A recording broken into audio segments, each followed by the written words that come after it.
이 코로나19 팬데믹이 멈출 줄 모르고 일상화되어 가고 있죠. 러시아 미사일 공격에 속수무책으로 지금 파괴되는 우크라이나의 도시들을 우리가 보고 난민들의 행렬들을 보지요. 고통과 아픔의 눈물들을 흘리고 있습니다. 늘 마음이 뉴스를 접할 때마다 무겁고 아픕니다. 제 마음은 오늘 저희들이 부활절 감사헌금으로 드리는 이 헌금은 다 모아서 우크라이나의 난민들을 돕는 일에, 사역하는 일에 선교사님을 통해서 전해드렸으면 좋겠다는 마음이 듭니다. 지난 12일에는 뉴욕의 브루클린 지하철에서 총기 난사 사건이 일어났습니다. 연막탄을 터뜨리고 한 남자가 무차별 총기를 난사해서 30여 명이 그 자리에서 부상을 당하는 끔찍한 뉴스를 전합니다.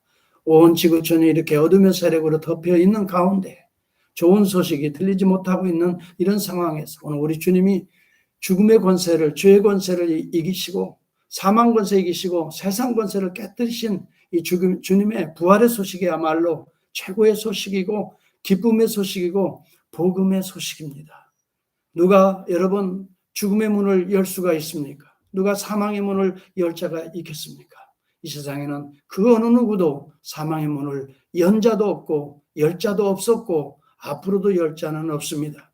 오직 주 예수 그리스도만이 사망의 문을 열 수가 있는 것입니다. 세상의 군왕들이 1절에서 3절에 보니까 대적했습니다.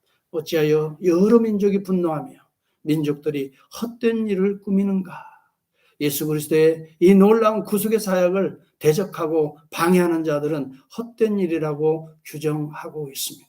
하나님의 복음 사역에 여러분 대적하는 일이란 헛된 일이라고 하나님은 규정하고 있습니다. 세상에 군왕들이 나서며 관원들이 서로 꾀하여 여호와와 그의 기름 부음 받은 자, 여러분 기름 부음 받았다는 말은 메사야를 의미하는 것입니다.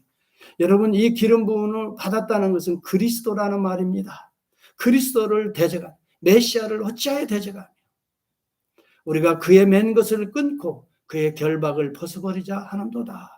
오늘 시편 기자는 이미 오실 메시아에 대한 대적들, 그의 통치를 거부하는 군왕들과 또 여러 관원들이 서로 꾀하고 있다는, 역모하고 있다는 이 단어거든요. 역모를 꾸미고 세력을 규합하고 군대의 수를 세며 기름 부음 받은 메시아를 대적하게 견고한 전선을 형성하고 있다. 이렇게 해석을 했습니다. 평소에 피차 원수로 지내던 빌라도와 헤롯도 예수 그리스도를 잡아 십자가에 죽이는 데에는 한마음으로 합혀졌습니다. 누가복음 23장 12절에 보니까 헤롯과 빌라도가 전에는 원수였으나 당일에 서로 친구가 되니라 그렇게 말합니다. 여기 본문에 예언한 그대로입니다. 대제사장들과 헤롯과 관원들, 바리새인, 서기관, 이 사두개인 서로 역모해서 하나가 되어서 여호와의 이름으로 오신 기름 부음 받은 자를 하나님의 종을 만왕의 왕 되신 그리스도를 철저하게 대적하는 십자가에 못 박아 죽이는 이러한 일들은 이미 이렇게 예언이 되었던 것입니다. 여러분 이러한 역모의 배후에는 이미 아담과 하와를 여호와의 대적자로 미혹했던 넘어뜨렸던 사탄의 계략이었던 것입니다. 그들 속에 이 어둠의 세력들이 들어간 거죠. 창세기 3장 15절에 보면 이미도 너는 그의 발꿈치를 상하게 할지어다 라고 예언되어 있는 것입니다. 여러분 이렇게 사단의 세력들은 참으로 호시탐탐 오늘도 그의 교회와 성도들을 넘어뜨리려고 여러분 이렇게 음모를 꾸미면서 참으로 대적하려고 하나님의 종들과 성도와 교회들을 어떻게든지 넘어뜨리려고 하나님의 구원의 역사를 중단시키려고 오늘도 호시탐탐 역모를 꾸미고 있다는 것을 이 영적으로 우리는 이 말씀에 의지해서 살펴볼 수가 있는 것입니다. 여러분 이러한 가운데 하나님은 어떻게 하고 계실까요? 하나님이 여기 본문의 4절과 6절에 보니까 하늘에 계신 이가 웃으시며 그랬습니다. 주께서 그들을 비웃으시리로다. 하나님이 비웃는다고 말합니다. 여러분 이 비웃는 것은 하나님의 의분을 포함하고 있는 용어인 것입니다. 그리고 진노하사 그들을 놀라게 하여 이르시기를 내가 나의 왕을 시온에 세우는데 하나님 나라의 왕으로 내가 시작하는데 너희들이 대적한다고. 나의 이 거룩한 구속의 역사를, 나의 왕 예수 그리스도를 이 땅에 나와 동일한 통치권을 가진 메시아로 이 땅에 보내는데 너희들이 대적한다고 비웃고 계시는 것입니다. 하나님의 비웃음은 하나님의 의로운 분노를 대변합니다. 하나님의 의분은 심판을 내포하고 있는 것을 우리는 알아야 됩니다. 하나님은 세상의 군왕들을 심판하실 한 왕을 세우시고 그에게 기름 부어 하나님 대신해서 이 땅을 영적으로 통치하시도록 그에게 권세를 주셨습니다. 그래서 우리 주님의 권세는 단순한 예수 그리스도의 권세가 아니라 아버지의 권세를 가지고 오신 것입니다. 그렇기 때문에 우리 주님은 왕으로서 얼마든지 이 세상의 권세를 깨트릴 수 있는 능력과 권세를 그는 소유하고 계시는 것입니다. 여러분 7절에도 보면 내가 여호와의 명령을 전하노라. 시편 기자가 그 영감을 얻어서 하나님의 계시의 비밀을 소개합니다. 여호와께서 내게 이르시되 너는 내 아들이라. 오늘 내가 너를 낳았도다. 하나님의 아들이 한 왕으로 세워지는 것을 왕이라고 표현하면서 왕적 직분을 감당하기 위해서 아들로 오신다는 것을 말해주고 있는 것입니다. 이게 오늘이라는 용어라고 하는 것은 오늘 이것은 왕의 즉위식에 사용되는 용어인 것입니다. 예수 그리스도의 부활과 승천을 통해서 영원한 하나님 나라의 왕적 주기에 오르시는 것을 내포하고 있는 용어인 것입니다. 왕으로 기름 부음을 받을 때 이미 사용되어짐과 동시에 즉위식을 할 때에 오늘이라는 용어를 쓴다고 이 게럴드 벤 그로닝겐 구약학의 교수가 그렇게 강의했습니다. 저는 그때 그 이야기를 기억합니다. 오늘 내가 너를 낳았도다. 그는 이렇게 해서 설명합니다. 구약의 메시아 사상이라고 하는 그 책으로 소개를 했습니다마는 그분이 강의 시간에 그런 이야기합니다. 오늘 내가 너를 낳았도다. 이것은 에리트티카라는 히브리어는 우리가 사람을 낳듯이 아버지 하나님께서 아들을 낳는 것이 아니라 낳았다고 하는 이 나타라는 야라드라고 하는 히브리어는 근원을 가리키는 용어라는 것입니다. 어디로부터 나오는가에 대한 근원적 기원을 상징하는 이 용어라는 것입니다. 그래서 아버지의 그 권세가 아버지로부터 예수의 권세가 근원적으로 흘러나와서 그 다음에 이 용어는 효과가 지속적으로 이어지는 근원적인 행위다. 아버지 행위다. 이것을 말해주고 있는 용어라고 해석을 하는 것입니다. 여러분 우리가 자칫 아버지의 아들이 우리가 아버지의 아들 이런 관계로 하나님 아버지와 아들 예수 그리스도를 생각하는 그런 연상을 할 때가 많습니다만 그런 용어가 아닌 것입니다. 관계의 용어인데 아버지를 근원으로 해서 아버지의 영이 그의 동일한 권능이 전능한 영원성이 아들에게 이렇게 효과적으로 이어지는 근원적인 모습을 아들을 낳았도다라고 하는 용어로 사용했다 하는 것입니다. 그래서 메시아의 왕적 근원은 아버지로부터 지속적으로 나오는 것이었다라고 그 교수는 해석했습니다. 저는 무릎을 치면서 감사하면서 미처 깨닫지 못했던 이 내용에 대해서 확실한 맞다 그러면 그렇지.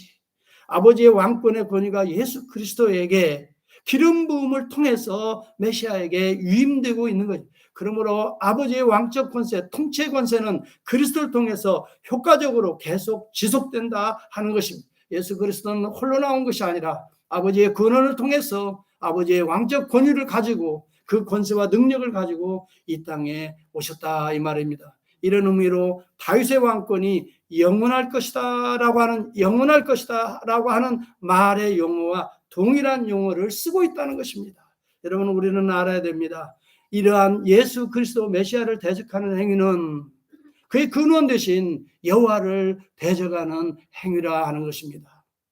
왜 하나님께서 그의 아들을 왕적 직분을 줘서 이 땅에 오게 하시는가? 여기에는 빼앗긴 대적자들에게 빼앗긴 하나님의 유업을 이 세상을 깨뜨리시고 하나님의 그 유업을 찾아서 그로 하여금 왕적주의를 주시기 위해서 이 땅에 예수 그리스도가 오시는 것입니다. 그래서 여기 본문 8절에 보면은 내게 구하라 내가 이방 나라를 내 유업으로 주리니 하나님께서는 예수 그리스도를 이 땅에 보내셔서 모든 사탄의 권세 아래 있는 나라들을 다 쳐서 깨뜨려서 하나님의 유업으로 아들에게 주시겠다는 것입니다. 이것을 위해서 우리 하나님의 나라를 위해서 구속의 나라를 위해서 하나님께서 그의 아들 메시아를 이 땅에 보내신 것입니다. 내 소유가 땅끝까지 이르리니 라고 하는 말은 하나님의 나라가 계속해서 확대되어지고 확장되어질 것을 약속하신 말씀입니다. 기름받은 아들에게 바로 이 나라를 유업으로 주시는 것입니다. 하나님은 그를 대적하는 자들을 메시아를 통해서 파멸시키시고 깨뜨리시고 그의 왕권을 계속해서 효과적으로 그리스도에게 주시는 것입니다. 이것이 바로 오늘 그리스도의 부활 사건과 연관이 되어지고 있는 것입니다. 그래서 여러분, 예수 그리스도의 부활은 깨뜨리시는 사건입니다. 첫째는 세상의 권세를 하나님께서 깨뜨리시는 것이요, 두 번째는 세상을 덮고 있는 어둠의 세력인 사탄의 권세를 하나님께서 깨뜨리시는, 그 철장을 부숴버리시는 사건이요, 또 그로 말미암아 결과적으로 오는 죽음을 깨뜨리시는 하나님 아버지의 깨뜨리시는, 그리스도를 통해 모든 악한 영들의 권세들을 깨뜨리시는 이러한 그리스도의 하나님 아버지의 승리의 사건이 오늘 부활의 사건이다 하는 말입니다. 그래서 이미 이 사건은 창세기 3장 15절에서도 예언되었습니다. 여자의 후손이 내 머리를 깨뜨릴 것이다 라고 말합니다. 여기 상하게 할 것이다 는 말은 입깨어서 깨뜨려 버리실 거라고 말하는 것입니다. 예수 그리스도의 이 부활의 승리에 대해서 이미 신약 성경에도 무려 204회나 언급이 되어지고 있습니다. 그러므로 신약은 예수 그리스도의 부활의 책이라고 봐도 과언이 아닌 것입니다. 우리 주님께서도 제자들에게 만날 때마다 그 이야기를 하셨습니다. 내가 이 대제사장들과 서기관들과 관원들에게 고난을 받고 죽임을 당하고 제3일에 살아나게 될 것이다. 내가 깨뜨려서 그 권세, 세상의 권세를 깨뜨려서 아무리 대제사장들이나 서기관들이, 여기 본문에 여러분 왕들이, 군왕들이 나서고 관원들이 결박을 벗어버리자 하고 메시아를 대적하고 죽이려고 십자가에 못 박지만은 반드시 일어남으로 말미암아 내가 저들을 깨뜨릴 것이다. 저들의 권세가 하나님의 권세를 이기지 못하는 걸 증거할 것이다. 여러분, 이것을 우리 주님이 그렇게 해석하시면서 사실은 어떤 면에서 내포하신 그 내용들을 그렇게 소개하신 것입니다. 마태복음 17장에도 보면 인자가 장차 사람들의 손에 넘기어 죽임을 당하고 그러나 제3일에 살아나리라. 그런데 많은 사람들은 예수가 고난당하는 것만 죽는 것만 생각하고 주님의 권세가, 왕적 권세가 지속되는 걸 생각하지 못하고 깨뜨린다는 걸 생각하지 못하고 그저 예수 그리스도가 고난받고 죽는 것에, 거기에 제자들은 두려워하고 떨고 예수 죽으면 나도 끝장이 아닌가 생각하고 그리스도를 부인하고 떠나버리고 만 것입니다. 그러나 그들이 떠나든 안 떠나든 그것에 기초해서 주님이 부활하시는 것이 아니라 우리 주님은 하나님이 약속한 대로, 하나님께서 보내신 그대로, 그 사명대로 여러분, 하나님께서 그의 영을 통해서 죽음의 권세를 깨뜨리기로 약속하신 시편 2편의 내용 그대로 죽음의 권세를 깨뜨리시고 부활하셨던 것입니다. 여러분, 세상의 권세는 그러므로 우리가 하나님의 권세 아래에 놓이게 된다는 것을 여러분 확실히 믿어야 되는 것입니다. 아무리 정치적인 세력이 강해도 거기에 굴복되지 말길 바랍니다. 복음의 권세는 정치 위에 있는 것입니다. 여러분, 아무리 물질의 권세가 강력하다 하더라도 여러분, 이 세상의 물질 권세 위에 하나님의 복음의 권세가 있는 것입니다. 절대적으로 여러분, 세상의 권세를 두려워하지 말길 바랍니다. 우리는 예수 그리스도의 깨뜨리시는 이 하나님의 권세를 우리는 믿고 의지해야 하는 것입니다. 아무리 대제사장들과 바리새인들과 빌라도가 모여서 영모를 꾸며서 예수 그리스도를 그렇게 잡아 죽였을 뿐만이 아니라 무덤 문으로 돌 큰 문을 막아놨습니다. 사람들이 말하는데 저자가 사흘 만에 살아난다고 하는 얘기, 어째 그것들은 또 다 또 이 사람들은 또 그걸 또 잘 기억하네. 네? 제자들은 이것을 그냥 기억하지 못하고 다 잃어버리는데 이 사람들은 또 혹시 이 사흘 만에 제자들이 그 시체를 훔쳐가고 그가 부활하였다라고 할지 모르니 이 문을 굳게 제자들이 아무리 몇 명이 와도 끄떡없을 정도로, 움직일 수 없을 정도로 그 돌문을 세워놓자. 그래서 경비병들을 또 세웠습니다. 이들이 그 돌로 인봉을 했습니다. 그래서 성경에 보니까 마태복음 27장에 보니까 무덤을 굳게 지키니라. 굳게 지키니라. 굳게 지키고. 거기 굳게라는 말이 있어요.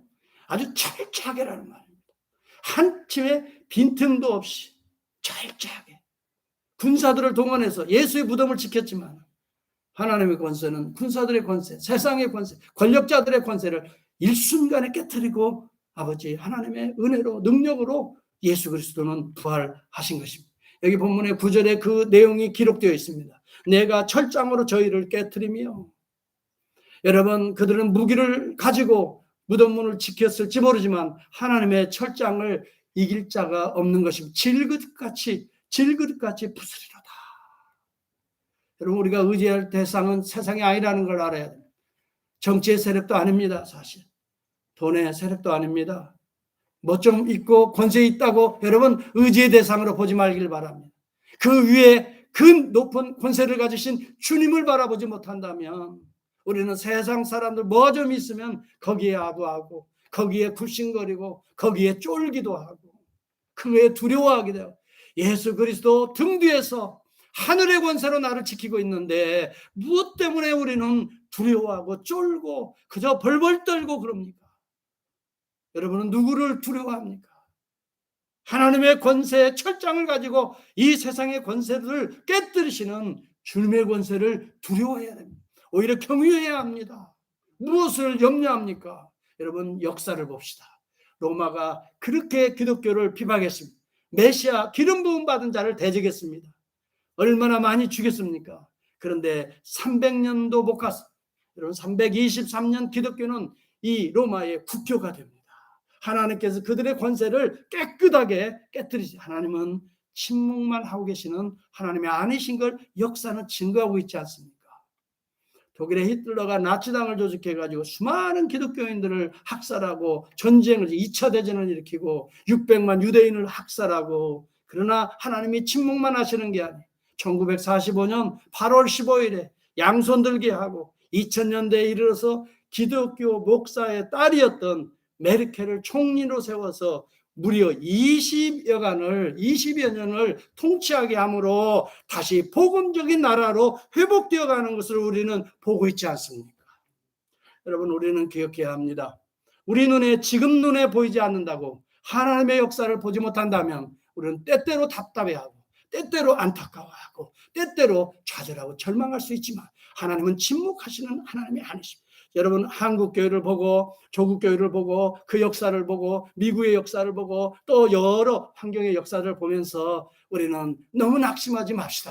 하나님이 역사하시고 우리는 때로 모른다 할지라도 하나님의 진노의 손길이 있습니다. 악한 자는 악한 대로 반드시 깨뜨리시는 하나님이신 것을 알아야 됩니다. 그러나 그런 가운데서도 선을 행하고 그런 가운데서도 믿음을 지키는 자들에게는 하나님께서 반드시 일으켜 세우시는 거룩한 하나님이신 것을 여러분 깨닫고 조금도 쫄지 마시고 조금도 두려워하지 마시고 또 망설일 필요도 없어요. 하나님이 원하시고 하나님이 기뻐하시는 일이라면 어떤 누구를 무엇이 막는다 할지라도 우리는 담대하게 나아가 하나님의 거룩한 복음의 나라를 세워나가야 되는 것입니다. 여러분, 오늘날에도 점점 이 헛된 종교 다원주의 사상들이 교회를 침투하고 있습니다. 세속문화가 침투합니다. 무신론 철학사상이 들어옵니다. 이 그리스도의 기름 부음 받은 차를 자꾸 대적하는 것입니다. 네. 여러분, 참으로 진화론이 들어옵니다. 하나님의 이 창조의 언약을 깨어버리는, 하나님이 천지를 창조하셨다고 하는 이 가장 우리의 세계관의 기본이 되는 것들을 깨부수려고 중상하고 모략하고 있는 이론들입니다.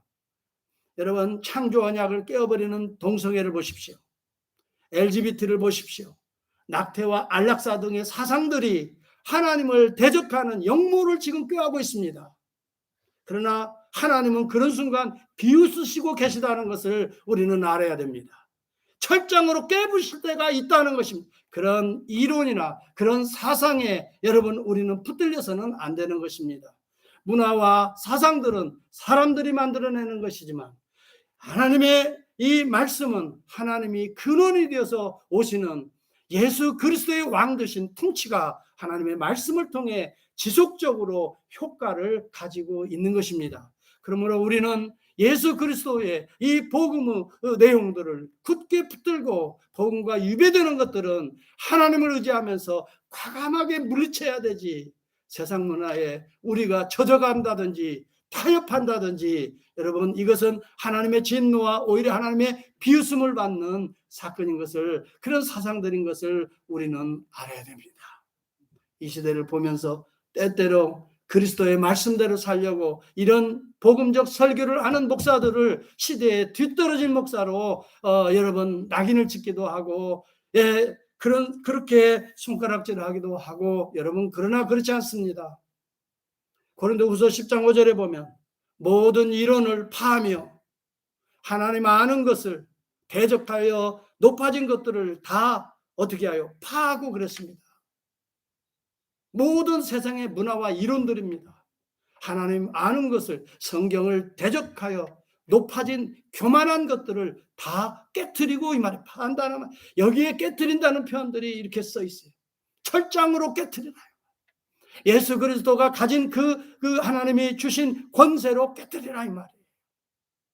내 힘과 내 능력과 나의 어떤 감정으로 깨뜨리는 것이 아니라 아버지께서 근원적으로 흘러보내시는 그 왕권을 가지고 오신 그리스도로, 그리스도의 왕권을 우리가 이어서 왕 같은 제사장으로 여러분 말씀에 기초해서 그러한 이론들을 깨부수라 이 말이에요. 모든 생각을 사로잡아, 따라서 합니다. 그리스도에게 복종케 하니. 여러분 모든 사상을 누구에게요? 그리스도에게 복종케 하라. 요즘 범람하는 자유주의 신학들이 있습니다. 사이비들의 동영상들이 얼마나 많이 지금 현대 교인들과 교회들을 무너뜨리고 있는지 알 수가 없어요. 저도 가끔씩 이렇게 대단하다고 해서 들어보면 정말 독초와 같은 요소들이 그 속에, 이렇게 여러분들이 깨닫지 못하는 독초와 같은 요소들이 그 속에 있는 것을 알게 되는 것입니다. 그렇기 때문에 우리는 성경을 바로 알고 바로 배우고 바르게 가르쳐야 됩니다. 성경을 여러분들이 알지 못하면 이게 독초인지, 우리가 풀을 뜯어 먹을 때에도 독초는 여러분 조심해야 됩니다. 이것을 잘 분별할 수 있는, 그래서 진리를 옳게 분별하며 사도 바울이 디모데에게 마지막으로 유언처럼 강조했던 것이 바로 그겁니다. 먼저 진리를 옳게 분별하라 그랬어요.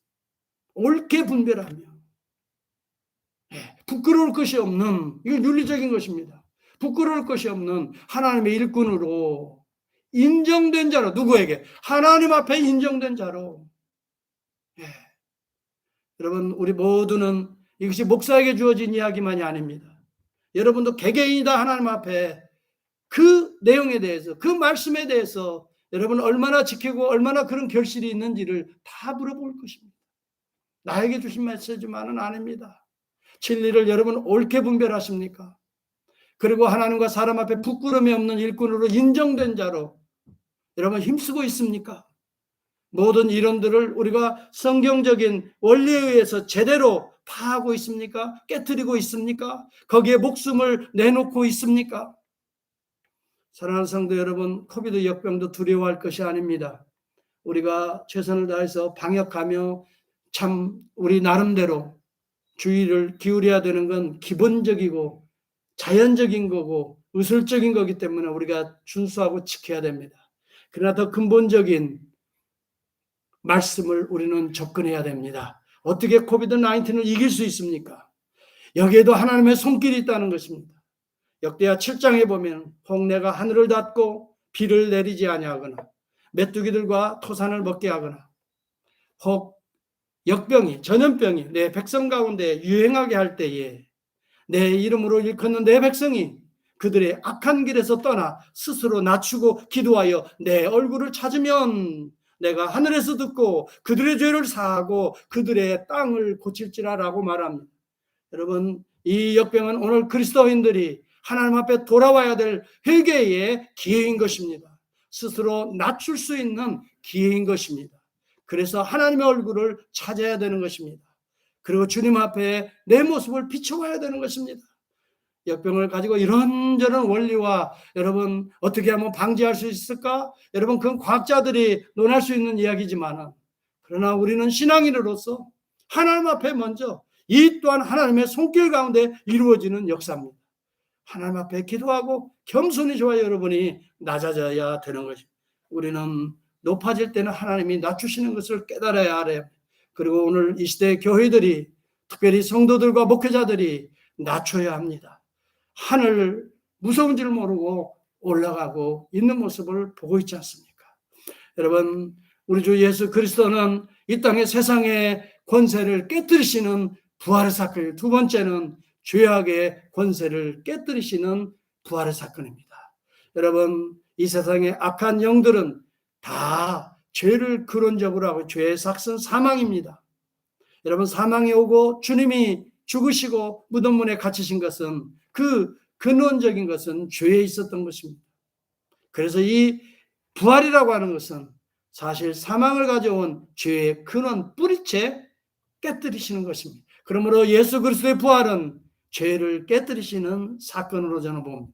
그러므로 여러분 로마서에 보면은 5장 17절에 보면 한 사람의 범죄로 말미암아 사망이 그 한 사람을 통하여 왕노릇하였는데, 그래서 쭉 이어지는 말씀은 한 의로운 행위로 말미암아 많은 사람이 의롭다 하심을 받아 생명에 이르게 되었느니라 이렇게 말합니다. 한 사람의 범죄가, 아담과 하와의 범죄가 이 사망이 왕노릇하게 만들었다 이 말이에요. 그래서 우리가 죽으면 다 살 길이 없습니다. 그런데 한 의로운 행위, 그게 뭘까요? 예수 그리스도의 십자가와 대속과 부활의 사건을 의미합니다. 그래서 고린도전서 15장 17절에 보면은 그리스도께서 다시 살아나는 일이 없으면 너희의 믿음도 헛되고 너희가 여전히 죄 가운데 있을 것이라 라고 말합니다. 예수 그리스도가 다시 살아나는 일이 없으면 너희가 여전히 죄 가운데 있을 것이다. 이것을 뒤집어서 바꾸어서 역설적으로 말하면 그리스도가 사셨기 때문에 이 말 아닙니까? 너희가 죄 가운데서 해방받았다 이 말 아닙니까? 여러분 그러므로 예수 그리스도의 부활은 죄를 멸하는 사건인 것입니다. 사망을 이긴 사건만이 아니라 사망을 가져오는 근원을 뿌리째 깨뜨리신 사건이다 이 말이에요. 예수 그리스도의 부활을 믿는 자들은 그러므로 언제든지 그리스도의 이름으로 죄를 깨뜨릴 수가 있게 되는 거예요.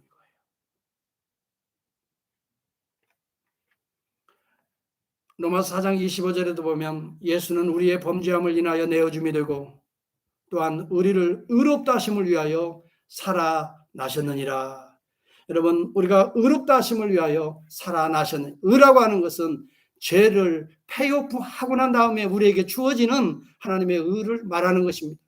예수 그리스도가 십자가에서 우리의 죄값을 다 치르시고 부활하심으로 여러분 그것을 위하여 살아나셨다는 말은 살아나심으로 죄값이 다 갚아질 뿐만이 아니라 하나님의 의를 얻게 되었다는 거예요. 그러므로 부활이 없으면 우리는 여전히 죄 가운데 있고 하나님의 의를 이룰 수가 없게 되는 것입니다. 그러므로 로마서 3장 23절은 이렇게 말합니다. 모든 사람이 범죄하였으며 죄를 범하였으며 하나님의 영광에 이르지 못하더니라고 말합니다. 하나님의 영광은 하나님의 의의 영광을 말합니다. 여러분 그렇기 때문에 우리는 죄의 문제, 근원적인 이 문제를 주님이 해결하셨기 때문에 그것을 위하여 부활하셨다는 거예요.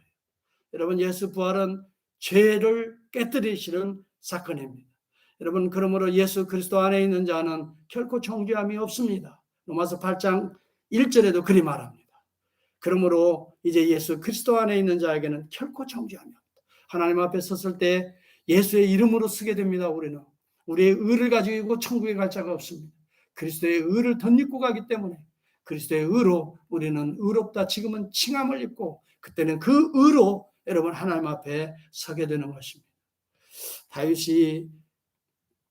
다윗을 향한 아비가일의 고백이 있습니다.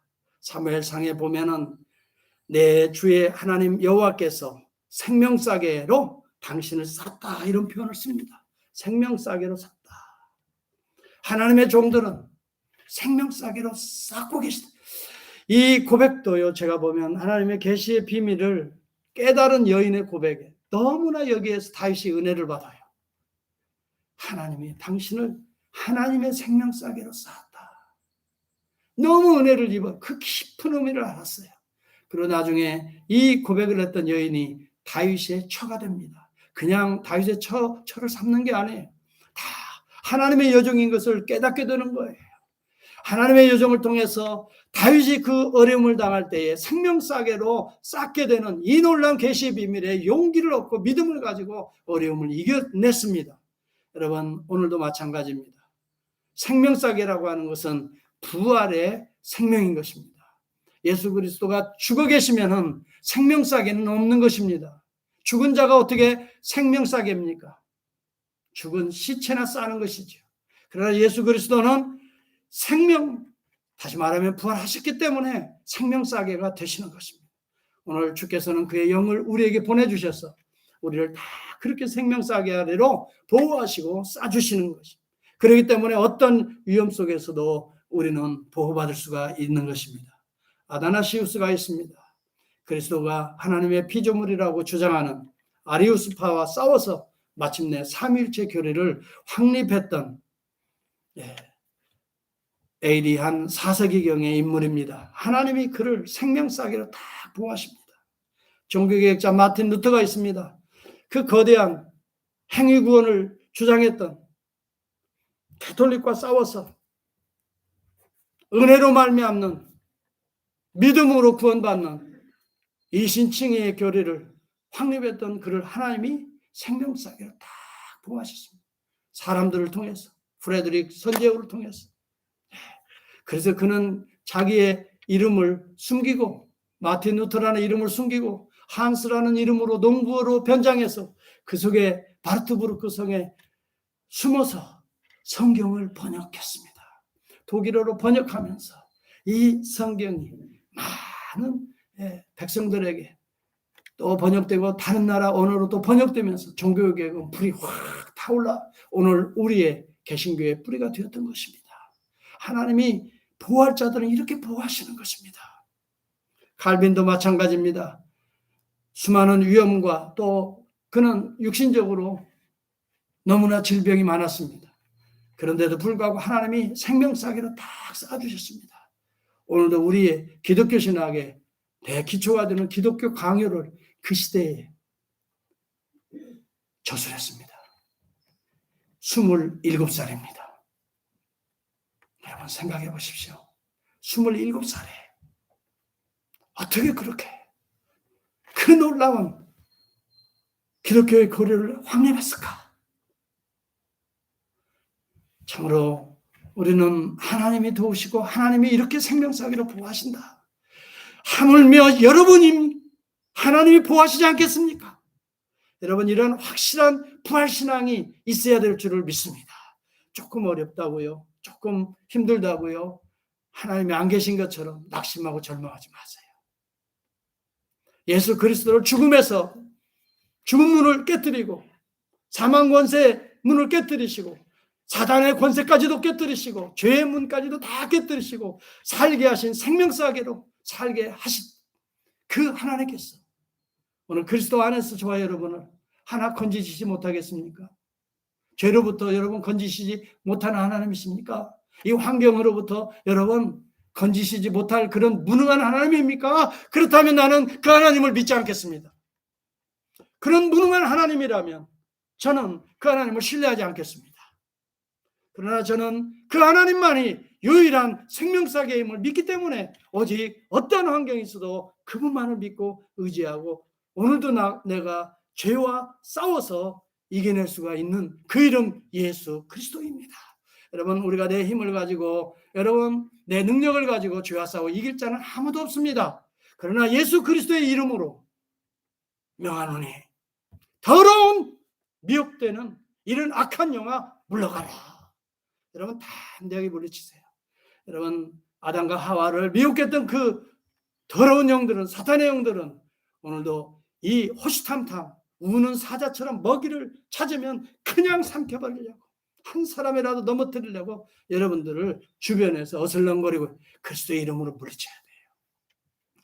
아프리카의 탐험가였던 리빙스턴 선교사는 위대한 말을 했습니다. 하나님은 우리가 이 땅에서 사명을 다할 때까지는 결코 데려가시지 않는다, 그 말을 했어요.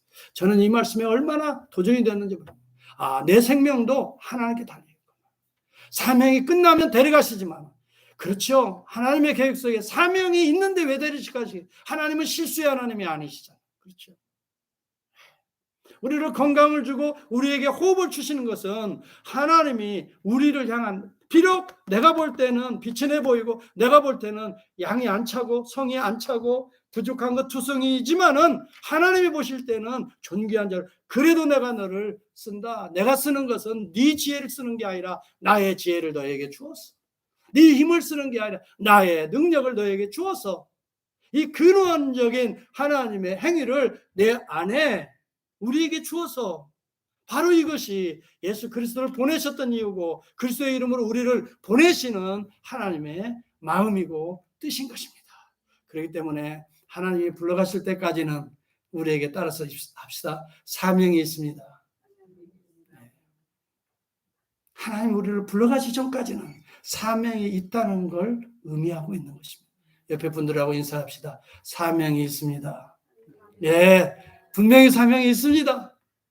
그렇게 보잘것없는데요. 그래도 하나님께서는 사명이 있기 때문에 오늘 우리에게 이런 은혜를 주십니다. 여러분 믿으시기를 바랍니다. 할렐루야. 하나님의 계획에 있는 것입니다. 사명이 있기 때문에 사명이 닿을 때까지는 결코 데려가시지 않는다. 여러분 데려가실 때는 이제 사명이 끝났다라고 생각하시면 돼요. 그냥 안타깝게 생각할 필요 없어요. 그래, 하나님이 나를 이 땅에 보내셔 이 일을 이루시고 이제 다 그 사명을 이루셨기 때문에 데려가신다 생각해야지 울고불고 할 필요도 없는 것 같아요. 사명을 다 하겠다. 네. 여러분 우리는 스스로 죄와 싸워 이길 수 없습니다. 성령이 도우십니다. 왕적 권위를 계속 지속적으로 우리에게 그 효과를 내시는 성령의 역사가 아버지의 그 왕적 지위를 아들에게 계속 이어서 내게 하시는 그러한 거룩한 기름 부음을 베푸시는 성령의 역사가 그리스도를 통해 오늘 우리에게 바로 그런 왕적 권위의 그 권세를 우리에게도 기름 부어 주신다는 것을 여러분 믿으신다면 오늘 우리에게 왕 같은 제사장이다 라고 하는 베드로 사도의 이 고백이 하나도 성경신학적으로 틀림이 없는 말씀인 것입니다. 그렇기 때문에 우리는 어떠한 환경에서도 나는 하나님의 기름 부음 받은 종이야, 이런 확신이 있을 때에 아버지의 살아계신 아버지께서 죽음의 권세를 깨뜨리시고 죄의 권세를 깨뜨리시고 사망의 권세를 깨뜨리시는 그의 은혜와 권위와 능력을 그리스도를 통해 나에게도 부어주시다. 이 믿음을 가지고 세상을 이기시고 또 죄를 이기시고 또 악한 영들의 권세를 이기시는 저와 여러분 부활신앙으로 살아가